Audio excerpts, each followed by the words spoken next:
Hello friends, welcome to my channel. అయితే friends, evening టైంలో మేము బయటికెళ్ళి ఉండే ఫ్రెండ్స్ నడుచుకుంటూ. అయితే ఇట్లా నడుచుకుంటూ వెళ్ళడం చాలా అనిపిచ్చింది ఫ్రెండ్స్. ఇట్లా పీస్‌ఫుల్‌గా అనిపిచ్చింది. అయితే మా బాబు, నేను, ఇంకా మా హస్బెండ్, మా అమ్మ, మదరు అందరం రెడీ అయ్యేసి ఎళ్ళినాము. ఎంత అనిపిచ్చిందో. అయితే మేము ఇంకా రెడీ అయ్యి ఇంకా వెళ్దామని వెళ్తున్నాం ఫ్రెండ్స్. ఇంకా మా బాబు గూడా ఫుల్ ఎంజాయ్ జేస్తున్నాడు. కొంచెం దగ్గరకొస్తే చాలు ఇంకా మా బాబు హెయిర్ పట్టుకొని పీకుతాడు ఫ్రెండ్స్. ఇగ ఎవరిదైనా సరే జుట్టు పట్టుకొని పీకుతూనే ఉంటాడు ఎప్పుడూ.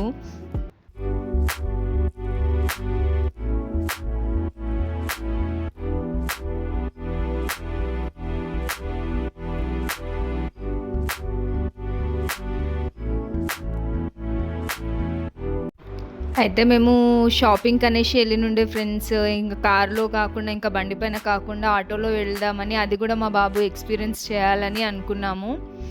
ఇంకా వెళ్ళినాము. మా బాబు అయితే ఫుల్ ఎంజాయ్ చేషిండు. ఇంకా హారన్ సౌండ్‌లు అవి ఇవి వస్తుంటే కూడా మా బాబు భయపడి వణికిండు. ఇంకా కొంచెం షాపింగ్ చేద్దామని షాప్‌లోకి వచ్చేసాం ఫ్రెండ్స్. అయితే మా మదర్ మా బ్రదర్ కోసమని షర్ట్, ప్యాంట్ తీసుకుందామని అనుకుంది. అయితే షాప్‌లోకొచ్చేసాము. ఇగ మా మా బాబు గూడా చాలా టైమ్స్ షాప్ మొత్తం అటు ఇటు చూస్తూనే ఉన్నాడు. షాపింగ్ కోసమని నడుచుకుంటూ అటు ఇటు ఎళ్ళినాం ఫ్రెండ్స్. అయితే మా బాబు అయితే ఇగ చూసి ఇగ అలసిపోయిండు ఫ్రెండ్స్. అలసిపోయి ఇంకా పడుకున్నాడు. ఇంకా మేము గూడా కొంచెం టైర్డే అయిపోయాము. షుగర్ కేన్ జ్యూస్ తాగుదామని ఒక దగ్గర ఆగినాం ఫ్రెండ్స్. ఇగ ఆగి లాస్ట్‌కి ఇంటికొచ్చేసాము.